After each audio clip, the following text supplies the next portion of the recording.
Olá, pessoal, tudo bem com vocês? Na aula de hoje, abordaremos a terceira parte do estudo sobre as reações do benzeno. Na aula passada, nós já vimos os seguintes assuntos. Estudamos as reações de substituição aromática eletrofílica no anel benzeno e também vimos algumas reações nos substituintes do anel benzênico. Então, vimos principalmente reações de oxidação e redução nesses substituintes.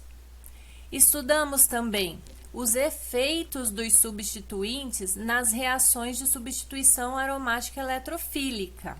Então, nós vimos que existem substituintes que são ativantes, né, tornam o anel benzênico mais reativo, e outros substituintes que são desativantes, que tornam o anel benzênico menos reativo. E vimos também que esses substituintes, eles têm uma influência na orientação de uma segunda ou de uma terceira substituição no anel. Então, eles vão orientar a posição na qual essa substituição ocorrerá.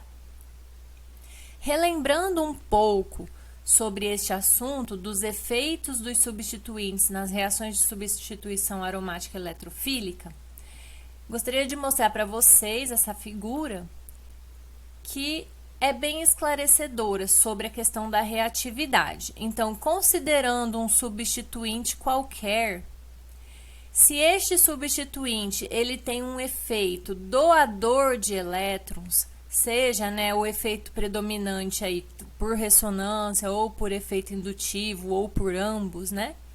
Mas se ele aumenta a densidade eletrônica no anel benzênico, né? O que vai acontecer quando ocorrer uma reação de substituição aromática eletrofílica, ou seja, o benzeno vai atuar como um nucleófilo, vai atacar este eletrófilo. O substituinte ele vai ter uma influência na orientação, né, na qual essa reação vai acontecer, tá? Então, ó, o carbocátion gerado é mais estabilizado, consequentemente, o estado de transição também é mais estabilizado e, por conseguinte, essa reação ocorre mais rapidamente. Então, substituintes doadores de elétrons ativam o anel, né? E essa reação de substituição ocorre mais rapidamente. Quando temos um substituinte retirante de elétrons, e aí o benzeno atua como um nucleófilo e ataca um eletrófilo, o intermediário formado, né, o carbocátion formado, ele é menos estável, né? Ele é desestabilizado, então ele tem uma carga positiva aqui por conta da entrada do eletrófilo e ainda tem um grupo retirante de elétrons, então é menos estável. Consequentemente, o estado de transição também será desestabilizado, né? O estado de transição que gera esse carbocátion é menos estável, né? Então, consequentemente, essa reação é mais lenta, né? A energia de ativação para se chegar neste estado de transição vai ser maior. Então, isso pode ser observado nesse gráfico. Então, aqui temos energia livre, a coordenada de reação. Então, partindo de moléculas no mesmo nível energético, sendo que a do meio é o benzeno sem substituintes, então vamos usar ele de padrão, né? Então, o benzeno reage com o eletrófilo pelo mecanismo de substituição aromática eletrofílica e vai gerar este intermediário aqui, carbocátion, né? Então, para chegar nesse intermediário, ele precisa passar por essa barreira energética, né? Então, aqui, ó, no topo, nós temos o estado de transição. Essa reação é endergônica. E nós vimos que nesses tipos de reações, né, o estado de transição se assemelha mais ao produto, né, porque está mais próximo energeticamente. Então, fatores que estabilizem, né, esse produto, esse intermediário, consequentemente, né, também vão tornar esse estado de transição mais estável, né? Então, para se chegar nesse estado de transição, ele será mais estável e formará o produto. Então, aqui nós temos o benzeno sem substituintes, certo? Quando há um substituinte doador de elétrons, o que vai acontecer? Esse intermediário é mais estável, consequentemente, o estado de transição que vai gerar esse intermediário também é mais estável. E logo, a energia de ativação necessária para se chegar neste estado de transição será menor. Então, essa reação ocorre mais rapidamente. Ou seja, esse anel é mais reativo do que esse, né? Por isso que é um grupo ativante. E aqui, no caso, temos um anel benzeno com um grupo retirante de elétrons. O que vai acontecer? O intermediário que vai ser formado, ó, é menos estável. Veja que ele está num nível de energia superior aos outros intermediários aqui, certo? Então, a estrutura do estado de transição dele é mais energética também, né? Mais energética, tem mais energia, né, do que esse intermediário. Então, consequentemente, a energia de ativação para se chegar nesse estado de transição, que é menos estável, é maior também. Então, é uma maior barreira que precisa ser superada para se chegar nesse intermediário. Consequentemente, esse anel é menos reativo, certo? Então, são duas situações diferentes. Nós temos esses substituintes interferindo na reatividade. Então, temos grupos que são ativadores do anel e outros são desativadores. E também esses substituintes têm uma influência na orientação da próxima substituição. Então, de forma geral, os substituintes que são ativantes, eles orientam a próxima substituição para as posições orto e para. E os grupos desativantes, de forma geral, eles orientam para a posição meta. Como exceção a essa situação, nós temos os halogênios. Então, o benzeno, quando está ligado a um halogênio, os halogênios têm um efeito desativante fraco, mas eles são doadores de elétrons para o anel por ressonância. Só que nesse caso, o efeito indutivo retirante de elétrons prepondera sobre o efeito doador de elétrons por ressonância. Mas o fato de existir este efeito doador de elétrons por ressonância faz com que os halogênios, apesar de serem grupos desativantes, eles são orientadores orto e para. Então, podemos generalizar que todos os substituintes que são doadores de elétrons por ressonância, sejam eles ativantes ou desativantes, vão orientar orto e para.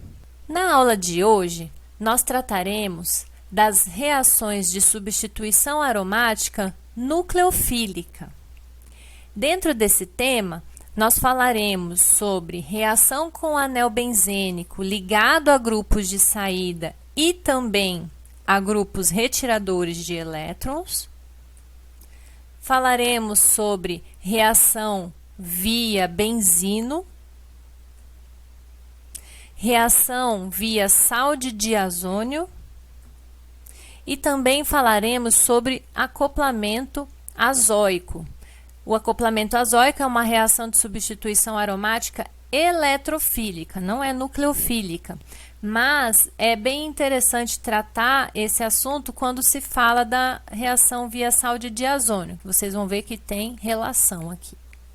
Bom, então vamos começar a falar das reações de substituição aromática nucleofílica, mais especificamente sobre esse tipo de situação aqui. Então, quando temos um anel benzênico que está ligado a um grupo de saída e que também está ligado a grupos retiradores de elétrons. Bom, os aletos de arila não reagem com nucleófilos sob condições reacionais padrão, porque a nuvem de elétrons π presente no anel benzeno repele a aproximação de um nucleófilo. Então, o nucleófilo é uma espécie rica em elétrons, e aí a presença dos elétrons π no anel benzênico impede, né, que esse nucleófilo se aproxime. Então, em condições padrão, né, em condições normais, é muito difícil, esse tipo de reação não acontece.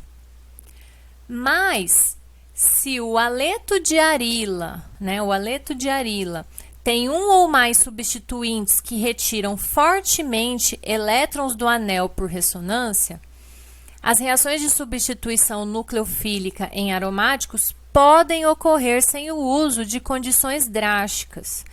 Percebam que falou-se aqui sobre haletos de arila, né, com substituintes que retiram fortemente elétrons do anel por ressonância.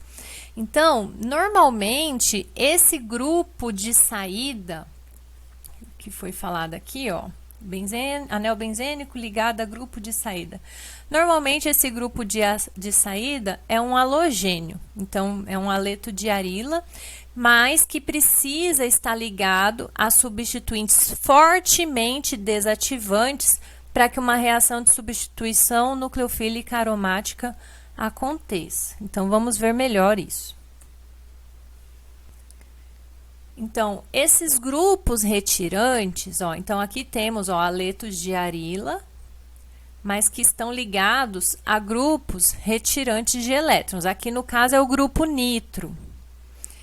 Então, esse grupo retirante de elétron deve estar posicionado orto ou para em relação ao grupo de saída. Então, veja aqui no caso, ó, o cloro, que vai ser o grupo de saída, o grupo nitro está numa posição para em relação a ele.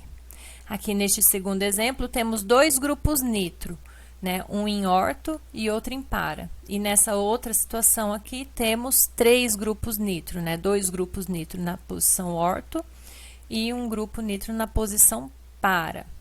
Então, vejam o efeito desse grupo nitro na reação de substituição aromática nucleofílica. Então, aqui, ó, o nucleófilo que vai atacar o anel benzênico.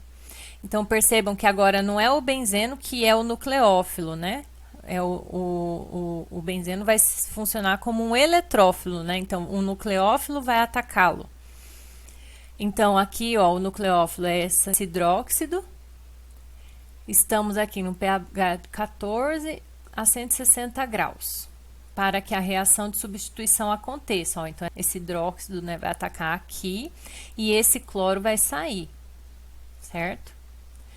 Com dois grupos nitro, vejam que a reação já acontece numa temperatura mais baixa. Então, esse anel aqui já foi mais desativado, né? Isso possibilitou, né, que esse grupo hidróxido ataque com mais facilidade esse carbono. E com os três grupos, olha como reduziu bastante a temperatura e o pH. Ó, aqui nesse caso, a própria água, que é um nucleófilo bem mais fraco do que o hidróxido, foi capaz, né, de atuar como nucleófilo e atacar o carbono e sair esse grupo, tá? Só que é importante que sempre o nucleófilo que vai atacar seja uma base mais forte do que o grupo que vai sair, porque senão a reação não acontece, tá? Porque vai formar um intermediário, nós veremos aqui, ó, esse grupo vai atacar aqui, vai gerar um intermediário, e aí vai sair quem sair como base mais fraca, tá? Então, tem que ser uma base mais fraca. Então, o nucleófilo tem que ser uma base mais forte do que o grupo de saída, para que o grupo de saída, de fato, saia, né, como base mais fraca.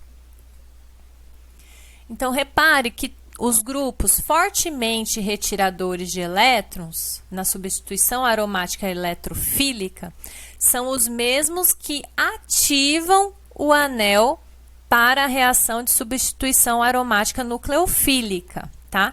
Então, o grupo nitro é um grupo fortemente desativante na reação de substituição aromática eletrofílica, mas para a reação de substituição aromática nucleofílica, ele ativa o anel, justamente por quê? Porque precisa reduzir a densidade eletrônica do anel benzeno para que o nucleófilo consiga acessar o carbono do do benzeno, né? O carbono que está com o grupo ligado ao grupo de saída.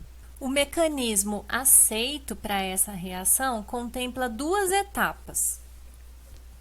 Então, o nucleófilo, ele vai atacar o anel benzênico numa orientação perpendicular a esse anel, que é a forma mais acessível, né, do nucleófilo chegar ao carbono que está ligado ao grupo de saída.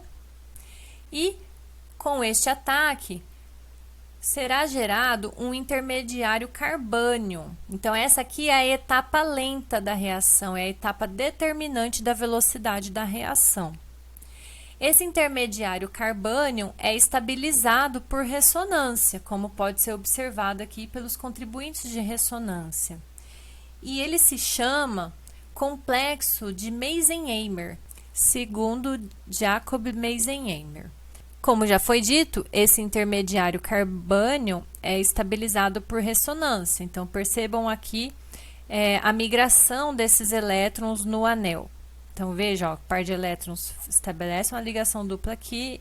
Esse par de elétrons da ligação π pode ficar posicionado aqui no contribuinte. E aqui algo bastante importante, olha. O par de elétrons do carbânio, ele também é deslocalizado para o grupo desativante, né, para o grupo nitro aqui no caso. Então, vejam que é por isso que é importante que esses grupos desativantes, fortemente desativantes, estejam posicionados nas posições orto e para em relação ao grupo de saída. Isso porque, quando se forma o intermediário carbânio, estes grupos desativantes, né, vão participar da estabilização dessa carga, né? Essa carga vai ser deslocalizada também neles, né? Por isso que são grupos fortemente desativantes por ressonância, certo? Então, uma vez que o grupo de saída sai na forma de uma base mais fraca, né, do que o nucleófilo que entrou, é restaurada a neutralidade da molécula. Essa segunda etapa é uma etapa rápida, certo? Então, a etapa que determina a velocidade da reação é a etapa que gera este carbânio, né, o complexo de Meisenheimer. Então, como foi dito, os grupos retiradores de elétrons devem estar em orto ou em para em relação ao sítio de ataque nucleofílico, justamente porque são nestas orientações que esses substituintes desativantes vão auxiliar na estabilização do intermediário carbânio. O grupo de saída precisa ser uma base mais fraca do que o nucleófilo. Caso contrário, se o nucleófilo for uma base mais fraca do que o grupo de saída, uma vez formado o intermediário, é o próprio nucleófilo quem vai sair novamente, ok? E quanto mais fraca a base, mais facilmente ela será eliminada do intermediário. Bom, uma grande variedade de substituintes podem ser colocados no anel benzeno por meio desse tipo de reação, de substituição aromática nucleofílica. O requerimento é que o nucleófilo que vai atacar o anel, né, para substituir a posição aqui do grupo de saída, ele tem que ser uma base mais forte, justamente para ele permanecer no anel, né, para ele não sair novamente. Então, aqui alguns exemplos, né? Então, aqui, quem é o nucleófilo, né?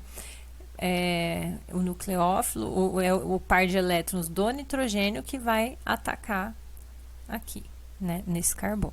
Essas reações de substituição aromática nucleofílica têm bastante importância sintética e gostaria de destacar aqui um reagente que já foi muito utilizado e que tem um papel muito importante aí na parte de sequenciamento de proteínas, que é o reagente de Sanger. Hoje ele já não é tão aplicado com esse propósito, mas já teve uma grande importância no estudo no sequenciamento de peptídeos, de proteínas. O reagente de Sanger é o 2,4-dinitrofluorobenzeno, que é essa estrutura aqui, também chamada de DNFB, né, que é dinitrofluorobenzeno, ou FDNB. Então, essa é a estrutura do 2,4-dinitrofluorobenzeno. Então, vejam, ó, o flúor com 2 grupos nitro orientados orto e para. Frederick Sanger utilizou esse reagente com uma aplicação muito interessante, com a finalidade de identificar a porção N-terminal de cadeias de peptídeos. É por isso que leva o nome dele, esse reagente, certo? Ele foi muito útil, né? Esse reagente já foi muito útil no sequenciamento de proteínas. E com ele, Frederick Sanger determinou, por exemplo, a estrutura molecular da insulina, né? A utilização fez para ele chegar na estrutura molecular da insulina, esse reagente teve uma participação importante no processo. Tá? Ele recebeu o Prêmio Nobel de Química em 1958 por ter determinado a estrutura molecular da insulina. Frederick Sanger também recebeu outro Prêmio Nobel em 1980 por estudos sobre o DNA. Então, ele desenvolveu um outro método, que é o método de Sanger, bastante interessante também. Esse método de Sanger foi muito importante, por exemplo, no projeto Genoma Humano. Então, ele foi utilizado para o sequenciamento de vários fragmentos do DNA humano. Então, teve uma grande importância. Bom, mas voltando a falar sobre o reagente de Sanger, que é o 2,4-dinitrofluorobenzeno, vou mostrar para vocês como esse reagente é utilizado para a determinação da porção N-terminal de cadeia de peptídeos. Então, a reação que acontece com o peptídeo, né, com a porção N-terminal do peptídeo, é uma reação de substituição aromática nucleofílica. Então, vejam, a porção N-terminal da cadeia tem lá o grupo amino com par de elétrons que vai atuar como um nucleófilo e vai atacar o anel benzênico, formando o complexo de Mesenheimer, né, os contribuintes de ressonância, né, um intermediário um pouco mais estabilizado. E aí, esse flúor vai sair na forma de um grupo de saída, certo? Olha lá, sai o grupo de saída e forma-se assim esse aminoácido ligado agora com esse anel benzênico com esses 2 grupos nitro. Então, como acontece na prática? Faz-se a reação, né, de substituição aromática nucleofílica da cadeia de peptídeo com o reagente de Sanger. Então, aí a porção N-terminal agora está ligada ao reagente. E aí, depois faz-se a hidrólise. Com a hidrólise, as ligações peptídicas são quebradas, você vai ter os resíduos de aminoácidos, só que essa hidrólise ela não realiza a quebra do aminoácido com o reagente, tá? Então, aí o aminoácido N-terminal fica marcado com o reagente, que apresenta cor. E aí esse aminoácido pode ser identificado por métodos cromatográficos, por comparações com padrões, certo? Então, é possível identificar qual é o aminoácido terminal depois pela aplicação de técnicas analíticas, né? Por cromatografia, por comparação com padrões. Então, é uma aplicação bem interessante e importante, né, para o desenvolvimento aí de vários estudos nessa área de biologia molecular, de estudos de aminoácidos, de peptídeos e de proteínas. Vamos tratar agora de um outro tipo de reação de substituição em anel benzeno, que é via a formação do benzino.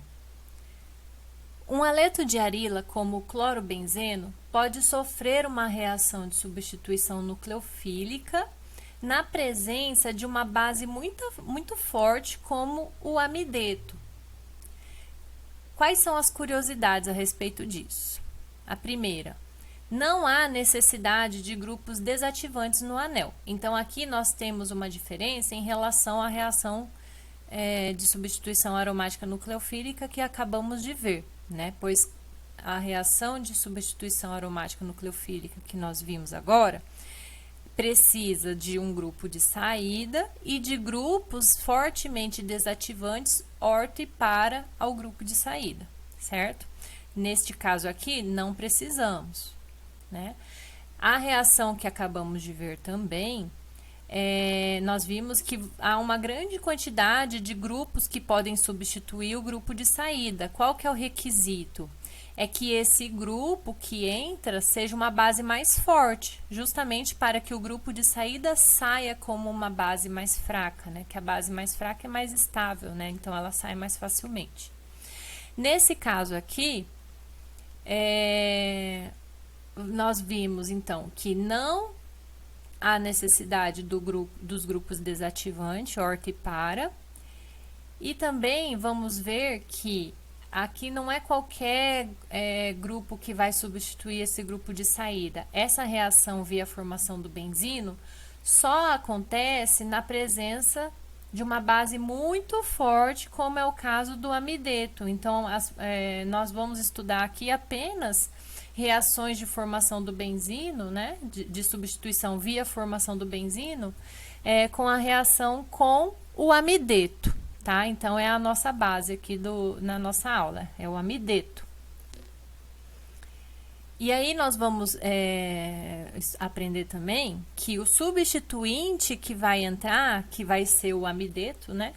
Ele pode entrar no carbono, no mesmo carbono no qual estava ligado o grupo de saída, ou ele também pode entrar no carbono vizinho. Nessas duas posições, ou no carbono no qual o grupo de saída estava, ou no carbono vizinho. Ele não vai poder entrar a uma distância maior que isso, nessa posição ou nessa, por exemplo. A substituição vai ser ou aqui, certo? Isso foi determinado experimentalmente com o uso de carbono 14, né, um carbono radiativo, né, então que foi marcado justamente nessa posição aqui, né, foi o carbono do benzeno que está ligado ao grupo de saída. Então, quando se estudou, né, com o clorobenzeno com este carbono marcado, né, com carbono 14, a reação com o amideto gerou como produto a anilina, né? Então, aconteceu a substituição do cloro, né? E entrou esse grupo amino aqui. Mas foi observado que foram produzidas anilinas, onde o grupo amino está ligado ao carbono marcado, ou seja, a substituição aconteceu no mesmo carbono, né? Que estava o grupo de saída. Mas outra metade dos produtos apresentaram o grupo amino ligado ao carbono vizinho, tá? Ao carbono vizinho do carbono marcado. Então, ao carbono vizinho ao qual o grupo de saída saiu, né? Então, como explicar isso? Então, o fato dos produtos serem formados em quantidade praticamente iguais indica que a reação ocorre por um mecanismo que forma um intermediário no qual esses dois carbonos, né, aos quais o grupo amina foi ligado no produto, são equivalentes. Então, tem que ser um intermediário que envolva esses dois carbonos, né, justamente porque são os carbonos nos quais o grupo amina entrou. Esses dois carbonos do intermediário precisam ser equivalentes. Então, o mecanismo que explica as observações experimentais envolve a formação de um intermediário benzino. Então, como isso aconteceria? O amideto, que é uma base muito forte, remove um H+ do carbono vizinho ao grupo de saída, né? Esse carbânion gerado vai formar aqui, ó, rapidamente, um intermediário benzino. Então, o par de elétrons vai formar uma ligação π entre esses dois carbonos aqui, que vai se assemelhar a uma ligação tripla, né? E esse grupo sai, né, com o par de elétrons aqui. O cloro sai com o par de elétrons, na forma de cloreto, gerando o benzino. O benzino, por sua vez, é um intermediário muito pouco estável, né? Ele é instável. Aí, a base pode atacar no mesmo carbono onde estava o grupo de saída, ou ela pode atacar nesta outra posição. Então, se ela faz esse caminho aqui, atacando conforme a seta em vermelho, esse par de elétrons passa para o carbono vizinho, né? Que vai daí pegar um próton do meio reacional, né? Então, da amônia, ele pega um hidrogênio e restaura o amideto, né? E pelo caminho em verde, né, o ataque vai acontecer nesse outro carbono, né, da ligação dessa ligação tripla aqui, né? E aí o par de elétrons passa para o carbono no qual estava o grupo de saída anteriormente, né? E aí acontece a protonação e formam-se assim os dois produtos. Então, vejam que por este intermediário, esses dois carbonos, né, em termos de reatividade, ficaram equivalentes. É por isso que pode acontecer a substituição nessas duas posições. Quando a substituição acontece no mesmo carbono no qual estava ligado o grupo de saída, é uma substituição ipso, né?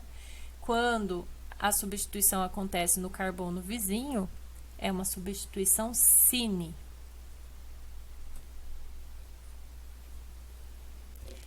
Então, aqui nós temos um exemplo com o ortobromo-tolueno. Então, considerando, né, a reação de substituição, ó, com uma base forte, né, o amideto de sódio, né, então o amideto é a base, que vai abstrair o próton do carbono vizinho aqui ao grupo de saída, né? Ao carbono que está ligado ao grupo de saída. Então, vejam que só pode ser esse hidrogênio aqui, né? Não dá para... Aqui já está ocupada a posição por um grupo metil.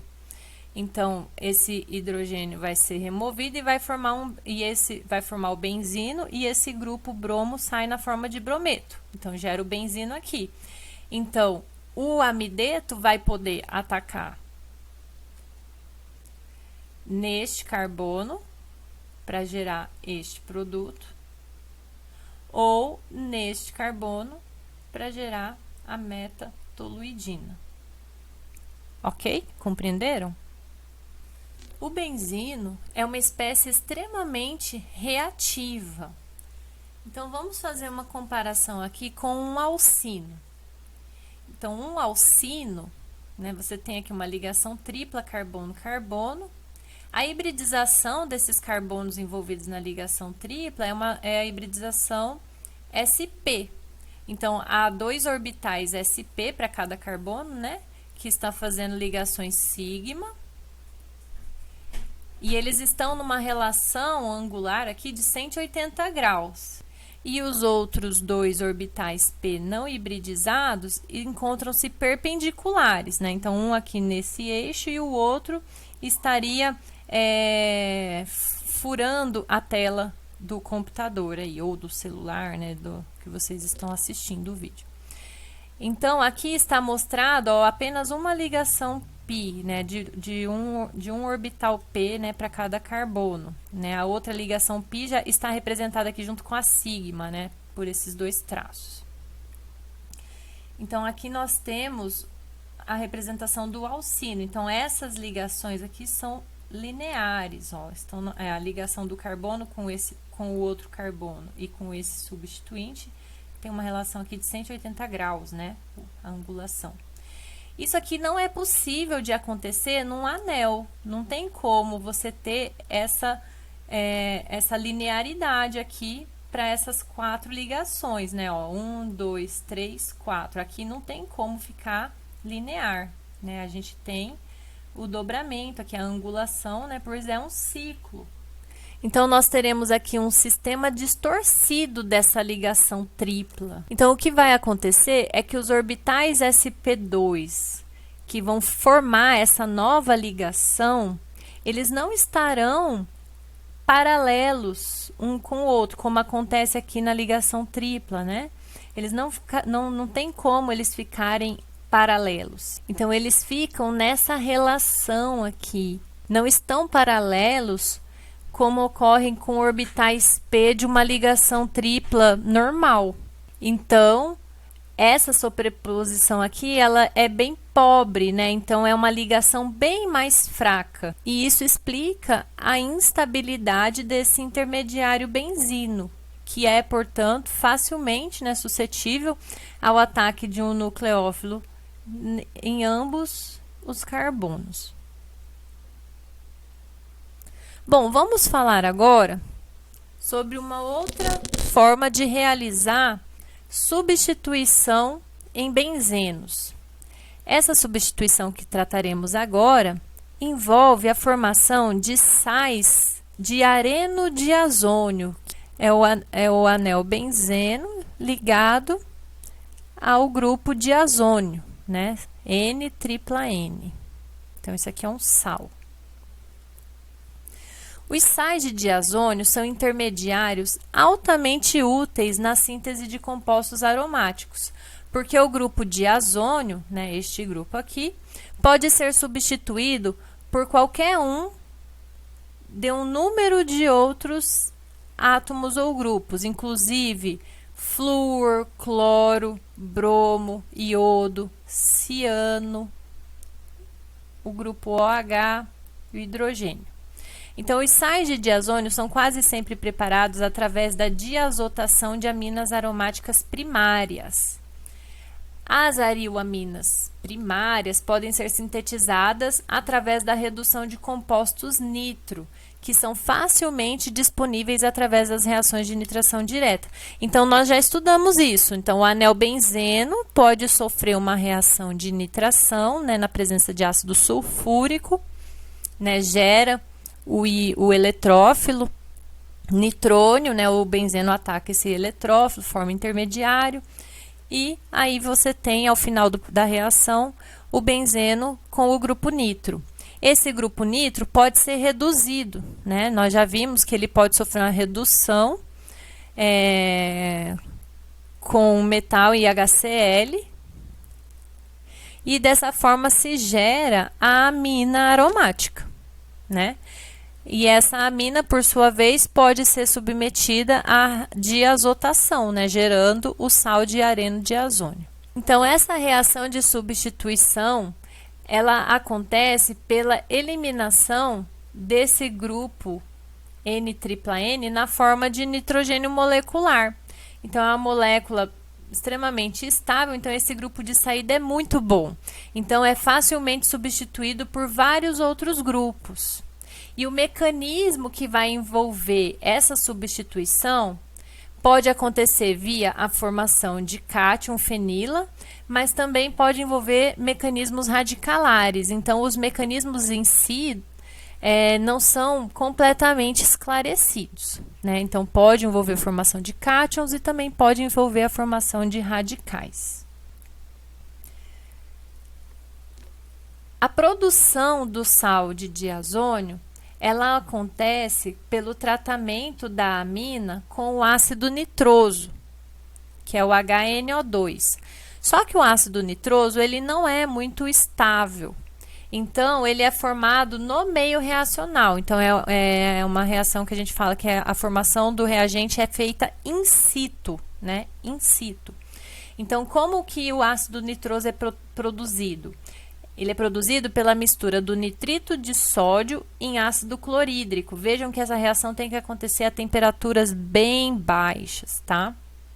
Para evitar acidentes.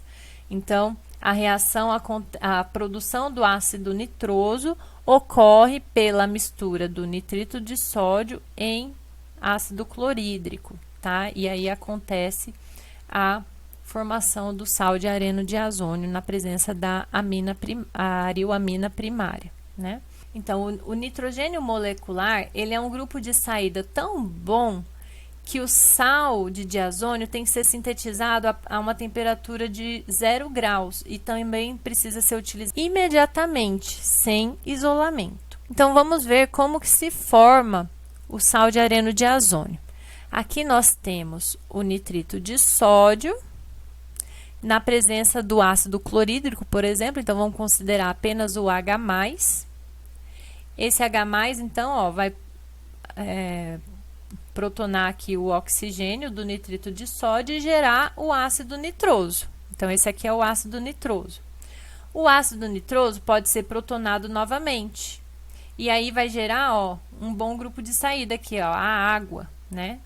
E gera dessa forma esse eletrófilo, que é o íon nitrosônio. Então, vejam que é bem parecido com a formação do íon nitrônio, né, para a reação de nitração do anel benzênico.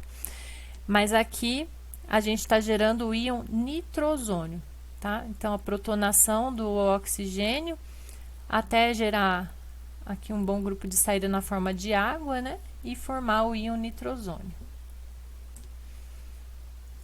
Esse eletrófilo vai sofrer o ataque do par de elétrons do nitrogênio da amina primária, né? No caso aqui da anilina, por exemplo. Então, forma esse intermediário. Ó, esse hidrogênio é bastante ácido. Veja que ele está ligado num átomo eletronegativo que ainda está com a carga positiva, né? Então, esse hidrogênio sai com bastante facilidade. E forma-se dessa forma uma nitrosamina, que pode ser protonada aqui no oxigênio. E aí perde esse outro hidrogênio, que também está numa forma bem ácida aqui, gerando esse N-hidroxiazo, né, esse intermediário aqui. Vejam, ó, que dessa forma para essa forma, isso aqui lembra um equilíbrio ceto-enólico. Tá? Se fossem carbonos aqui no lugar do hidrogênio, seria um equilíbrio cetenólico. Mais uma protonação nesse oxigênio vai gerar esse intermediário aqui, ó, que tem agora um bom grupo de saída, né? Isso aqui pode sair na forma de água. Esse par de elétrons forma uma tripla com nitrogênio e a gente tem assim a formação do íon diazônio. Os sais de diazônio podem ser submetidos a vários tipos de reações de substituição, por exemplo, as reações de Sandmeyer. Então, nessa reação, o sal de diazônio reage com o sal cuproso, ou do bromo, ou do cloro, ou do ciano, certo? Então, o brometo de cobre vai gerar o bromobenzeno, né, com a saída do nitrogênio molecular. O cloreto de cobre vai gerar o paraclorotolueno, né, aqui o reagente é o cloreto de paratolueno diazônio, né, então vai gerar o paraclorotolueno. E aqui, no caso, ó, o cianeto de cobre, o grupo cianeto, vai entrar aqui no lugar do diazônio. Então, vocês podem estar se perguntando, né, mas qual que é a necessidade de eu colocar um halogênio no anel benzeno, se eu posso fazer isso por reação de substituição aromática eletrofílica, né? Mas essa reação, ela pode ser útil em outras situações, como, por exemplo, para a síntese do paracloretilbenzeno. Se fosse feita a reação de cloração por substituição aromática eletrofílica, partindo-se do etilbenzeno, né, que é um grupo ativante, então vai deixar o anel benzeno mais reativo, e também ele é orientador orto e para. Então, a cloração com o etilbenzeno geraria o ortocloretilbenzeno e o paracloretilbenzeno. Você teria uma mistura. Agora, se partisse da paraetilanilina, fazendo a diazotação, você vai ter aqui o sal de diazônio e com a reação de Sandmeyer, né, com cloreto de cobre, você vai ter o paracloretilbenzeno numa quantidade, né, num rendimento muito melhor, sem necessidade de fazer purificação. Para substituir esse grupo diazo por um iodo, essa reação é feita na presença de iodeto de potássio, certo? E aí acontece a substituição. A fluoração, ela acontece pelo aquecimento do sal de areno de ozônio com o ácido fluorobórico. Essa reação é chamada de reação de Schimann. Então, o aquecimento do sal de ozônio com este ácido vai gerar o fluorobenzeno. Os sais de areno de ozônio também são ótimas alternativas para a síntese de fenóis.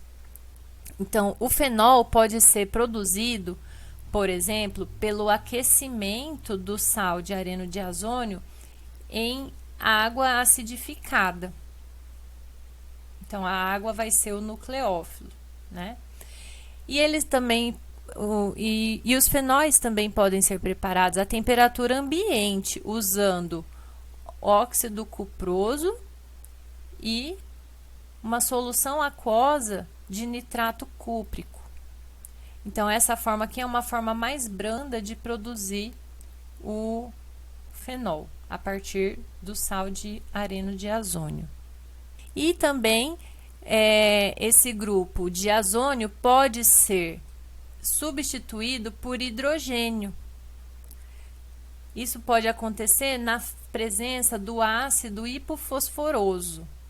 Essa reação ela é útil se o grupo amino, né, ou o grupo nitro for necessário na reação para orientação das próximas substituições. Então, por exemplo, aqui o grupo amino, que é um orientador orto e para, né, e é um grupo ativante forte, né, possibilita a bromação do benzeno nessas três posições, né, orto e para ao grupo amino.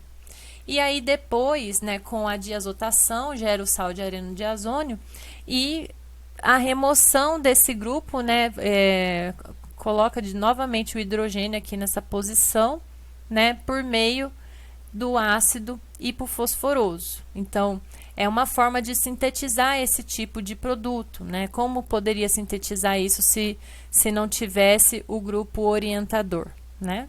Bom, então essas reações mencionadas são as principais reações que merecem a atenção de vocês quando vocês pensarem, né, nas reações do benzeno via sais de areno de ozônio. E o íon areno de ozônio também pode atuar como um eletrófilo, tá?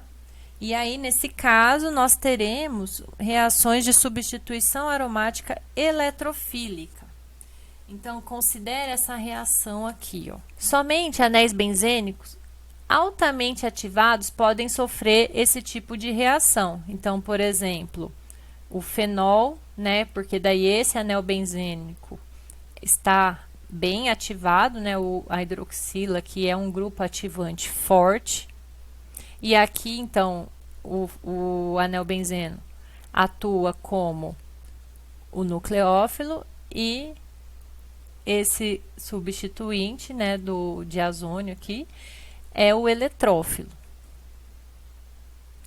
Esse tipo de reação de substituição ocorre preferencialmente na posição para, isso por conta do efeito estérico, tá? Então, como que essa reação vai acontecer, né? É uma reação de substituição aromática eletrofílica normal, só que aqui o seu eletrófilo é o íon areno de ozônio. Então, o par de elétrons da ligação π aqui do anel benzeno vai atacar o eletrófilo. Essa reação vai acontecer preferencialmente na posição para, pelo efeito estérico, né? Então, o ataque acontece aqui nesse nitrogênio, né? Esse par de elétrons migra para cá e forma-se assim essa ligação azo. Se a posição para estiver bloqueada, aí a reação vai acontecer em orto mesmo. Então, por exemplo, aqui, ó, o anel benzeno tá com a posição para ocupada, né? Você tem aqui dois grupos ativantes, mas o grupo que é fortemente ativante é o da hidroxilina. Então, a orientação dessa reação vai ser principalmente aqui, ó, né, nas posições orto em relação a hidroxila, certo? E aí o par de elétrons vai atacar o nitrogênio e vai formar a ligação aqui azo. Então, o mecanismo é o mesmo, né, da reação de substituição aromática eletrofílica.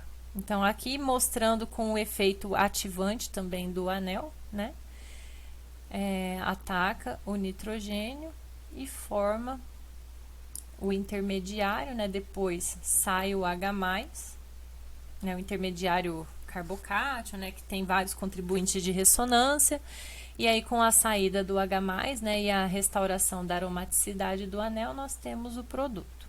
Assim como os alcenos, os compostos azo podem existir nas formas cis e trans. Por questão de efeitos estéricos, o isômero trans ele é mais estável do que o isômero cis. Então, ele é produzido em maior quantidade, tá? Os azobenzenos são compostos coloridos, justamente por conta dessa conjugação estendida que existe. E eles são comercialmente utilizados como corantes. Então, a união azo, né, o N-dupla-N, faz a conjugação dos dois anéis aromáticos. Isso fornece um sistema estendido de deslocalização de elétrons π e permite a absorção da luz na região do visível. Então, os compostos azo, por conta da cor intensa, podem ser sintetizados a partir de compostos relativamente baratos e são utilizados como corantes. Esses corantes azo quase sempre têm um ou mais grupos sulfonato de sódio, justamente para conferir solubilidade em água ao corante. E também para ajudar a aderência desses corantes às superfícies de fibras polares, como lã, algodão ou nylon. E muitos corantes são preparados através de reações de acoplamento de naftilaminas e naftóis. Então, temos aqui o exemplo do alaranjado 2, que é um corante que foi introduzido em 1876 e foi preparado a partir do 2-naftol. Então, aqui, só para ilustrar a aplicação, né, desses compostos com essas ligações azo. Então, nós vimos que as alquil e aril-aminas primárias, na presença do ácido nitroso, geram os sais de alquil ou aril de azônio, né, que foram utilizados aí para as reações de substituição e também para a formação das ligações azo, né, por substituição aromática eletrofílica. Agora, alquil e aril-aminas secundárias, elas vão reagir com o íon nitrosônio lá do processo, né, da diazotação, né? Elas vão reagir com ele para gerar as nitrosaminas. Então, vejam que essa reação ela não evolui para a formação do sal de diazônio, tá? Por quê? Por se tratar de uma amina secundária, ou seja, né, com nitrogênio ligado a 2 carbonos, né, ela só tem um próton que vai ser perdido no processo, né, e para a formação do íon de azônio, esse nitrogênio precisa perder 2 prótons, né, senão não forma a tripla ligação aqui. Então, ela não evolui para a formação do íon de azônio, ela chega até a nitrosamina. E as nitrosaminas, elas têm uma importância, né, para a saúde, que está relacionada ao fato delas serem carcinogênicas, né? Então, o nitrito de sódio, né, que é um reagente que a gente utiliza in situ para a produção dos sais de diazônio e também aí das nitrosaminas, né? Ele é adicionado em carnes, né, como conservante. Então, ele é utilizado aí, principalmente nessas carnes do tipo bacon, presunto, salsichas, apresuntados. E a função é inibir o crescimento do Clostridium botulinum, que é a bactéria que produz a toxina do botulismo, né? Que é uma toxina, inclusive, fatal. E também, esse nitrito de sódio tem o papel de evitar o escurecimento da carne, né? Dela ficar amarronzada. Então, a presença desse nitrito e com a influência de calor, né, pode acontecer a reação desse nitrito com aminas presentes na carne, o que tem de sobra na carne, né? São aminas. Então, podem ser produzidas nitrosaminas no processo, né? Então, pela reação desses grupos amino da própria carne com esse nitrito adicionado. E essas nitrosaminas têm sido associadas ao câncer, certo? Então, por exemplo, no bacon, né, ele contém a N-nitroso de metilamina e a N-nitroso pirrolidina. Então, hoje é regulamentado, né, o limite máximo de nitrito que pode estar presente nesses produtos cárneos, né? Então, para alguns aditivos, o limite é a soma de 2 ou mais aditivos, como é o caso do nitrito de potássio, que tem a função de conservador, e que tem como limite máximo, né, de 0,015 gramas por 100 gramas de produto. E se ele for utilizado em conjunto com nitrato de sódio, a soma de nitritos e nitratos não deve também superar 0,015 gramas por 100 gramas do produto. E isso é expresso como nitrito de sódio. Então, é uma forma de preservar, né, a saúde justamente pela possibilidade dessa reação e geração das N-nitrosaminas. Então, aqui mais alguns exemplos, ó, com uma amina alifática, né, de metilamina, que vai gerar a N-nitroso de metilamina, e aqui uma amina aromática, né, gerando a N-nitroso N-metilanilina. Já as aminas terciárias, ao reagirem com o eletrófilo nitrosônio, vejam que ela vai gerar um produto que não é muito estável. Veja que agora, nesse caso, o nitrogênio não tem nenhum próton para ser perdido, né? Para essa reação ter alguma continuidade. Então, a tendência vai ser essas aminas terciárias reagirem por meio de uma reação de substituição aromática eletrofílica. Então, normalmente aqui na posição para, o anel benzênico vai ser o nucleófilo que vai atacar o íon nitrosônio, que é o eletrófilo, gerando este tipo de produto. Normalmente ocorre na posição para por conta do efeito estérico. Bom, pessoal, vamos encerrar a aula aqui. Vocês já têm bastante informação e bastante material para aprofundar os estudos de vocês. Desejo a todos um bom dia, bons estudos e eu estou à disposição para a solução de dúvidas. Até mais!